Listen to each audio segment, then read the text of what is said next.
Hello, it's Grandma Karen. In our last lesson, we learned to tell a good stitch from a bad stitch. Today we're going to learn to wind the bobbin.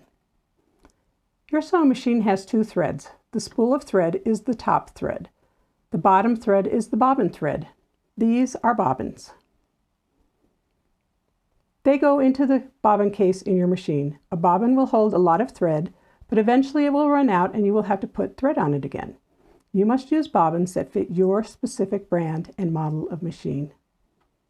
This stitch note will help you have better stitches. Using the wrong bobbin in your machine may cause bad stitches, bad tension, and thread jams. There are plastic and metal bobbins. They are different heights and different widths. A bobbin may have a curved top or a flat top. Bobbins can be a fraction of an inch bigger or smaller than another similar bobbin. Even within one brand, there may be several styles of bobbins. Because your bobbins can look alike, it is a good idea to make sure that your bobbins are correct for your machine. A friend of mine received a used sewing machine as a gift. She tried a lot of things to make it sew correctly. She found she was using the wrong bobbins. After putting in the correct bobbin, it worked great. How do you know what type of bobbin you need? A few machines' guidebooks tell you the style of bobbin to buy. Your sewing machine repair store can look it up for you if you take in your machine or tell them the brand and model. You can search for bobbins by typing your brand and model into one of these websites. They can't tell you every bobbin for every machine, but they have many styles. There are many other places online and resources that will help you find the correct bobbin. Let's talk a little about thread. We will talk more about thread in several other lessons. I found that some beginners are frustrated when they try to find the start of the thread on a new spool of thread. These two spools have a slit where the beginning of the thread is. I call it the thread tail. On the left thread, the tail is in the slit. With the right thread, I have to peel the paper label back a little to see the slit. If the slit is hard to see, use a marker to make the slit easier to find. When you take the thread off the machine to put it away, this slit is where you can park the thread tail to keep the threads from getting tangled. We will talk about other ways to find the thread tail in another lesson. Before the thread goes onto the spool pin, you may have to pierce the paper label to find the hole. You could just tear the paper off, but there is often useful information on the label, so I don't usually tear it off. Instead, I use a small pair of scissors or a metal nail file and punch a hole in the paper at each end of the spool. Spools of thread come in lots of sizes and shapes. We are going to look closely at the way thread is wound onto spools. The threads in this photo are called stacked threads. The threads form a kind of stack like a smokestack. It is wound onto the spool one row on top of the next row. The rows go up the spool and then back down the spool. Stacked spools need to spin while you are sewing. Look at this ribbon. If I pull from the side of the spool, it comes off straight. If I pull the ribbon from the top or the bottom of the spool, the ribbon begins to twist and twist with each round that it comes off.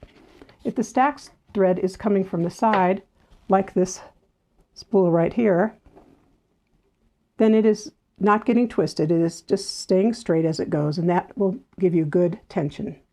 It needs to spin when it's coming off the spool.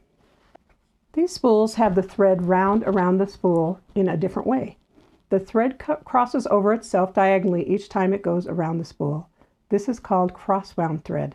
The thread needs to come off the top of the spool so it doesn't twist. It is opposite from stacked thread. The thread does not spin, it just comes off the top. So why do we need to know the difference between these two kinds of thread spools? Because we need to put the spool of thread on the correct spool pin so that it unwinds the correct way. Remember that there are two different spool pins, horizontal and vertical. Some machines, like this one, have both kinds. Some machines only have a vertical and others only have a horizontal spool pin. Stacked thread goes on the vertical spool pin so it can spin around without getting twisted. For some spools, it may make a difference if the spool is spinning clockwise or counterclockwise. Follow the diagrams in your machine's guidebook. Cross-wound threads go on the horizontal spool pin so it can pull off the top of the spool. This stitch note is to help reinforce this principle. If you are having problems with bad stitches or breaking threads, try to follow this. Stacked thread does best on the vertical spool pin. Cross-wound thread does best on the horizontal spool pin. What if your machine does not have both kinds of spool pins? You may find that your thread works just fine on the spool pin that your machine has, and so you don't need to worry about it. But if you find that stitches are not forming correctly or the thread is breaking, then use a correct spool pin or use a thread stand. Both of these thread stands allow you to use cross-wound threads if you don't have a horizontal spool pin. They allow the thread to come off the top of the spool. The photo on the left is a thread stand that sits on the table. The right photo is an adapter that screws onto the spool pin. This thread guide also works for cross-wound thread. The left photo shows the cross-wound thread going through a hole in the top of the stand so it can come off the top of the spool. The right photo shows a stacked thread that is going through a hole in the side of the stand that allows the spool to spin as it comes off the side of the spool. So if your machine does not have a vertical spool pin, you could use this type of thread guide to use stacked thread. Each machine winds the bobbin in a slightly different way. Some machines have a drawing on top of the machine, and the guidebook can tell you how to wind the bobbin on your specific machine. Let's look at a couple machines. This machine has a vertical spool pin. I have labeled the parts of the machine to help you know what I am talking about. Start by putting the spool of thread on the correct spool pin. We're using stack thread, so we're using it on this vertical spool pin. Some machines are picky about how you put the spool on the spool pin. So this one is coming from the back of the thread, and if I flip it over, it's coming from the front. If your guidebook suggests you do it one way, then try it that way. Then I'm going to take the thread between both fingers and I'm going to put it underneath and pull, and there's a little spring in there, so it's now inside. Then I'm going to take my thread and I'm going to pull it around the front of this pre-tension disc, and you can see right here that the threads are crossing over each other, and that's the way it should.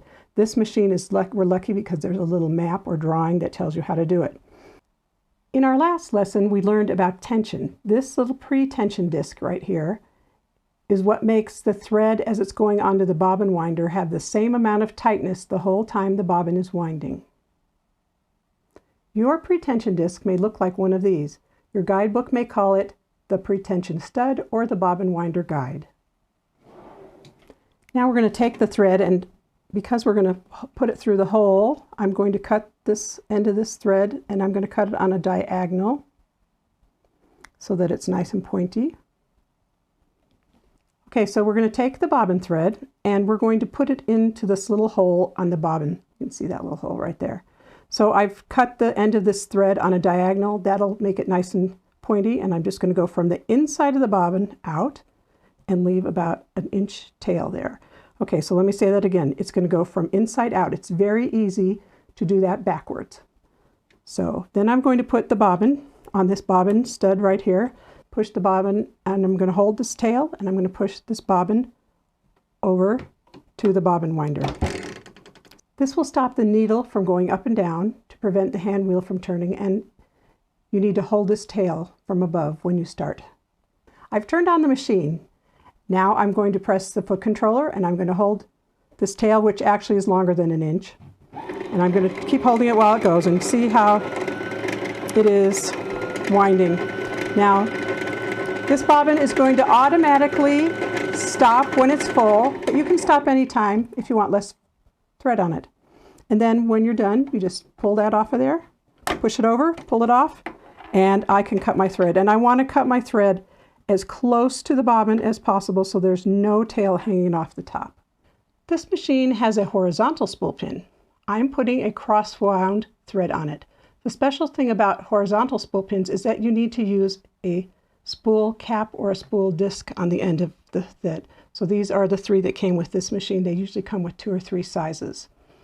This prevents the spool of thread from sliding off and prevents tangling.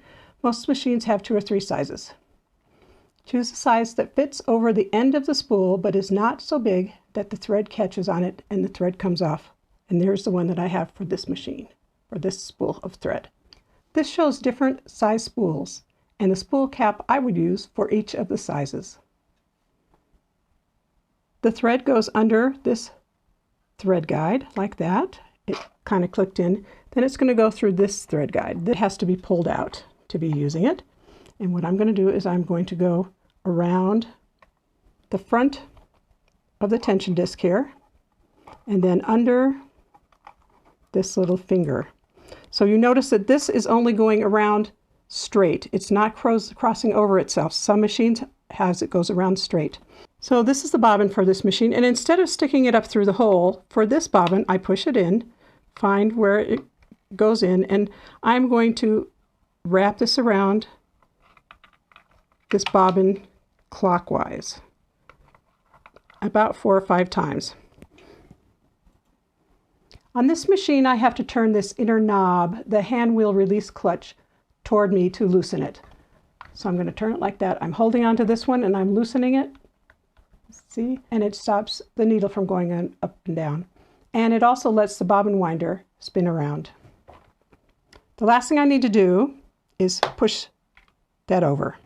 If I start doing it and it's doing this, see, there's no thread going onto that bobbin, then what I need to do is I need to wrap this around a little bit more, a few more times maybe, or hold on to this for the first few turns. Now see, now it's starting to fill in the bobbin.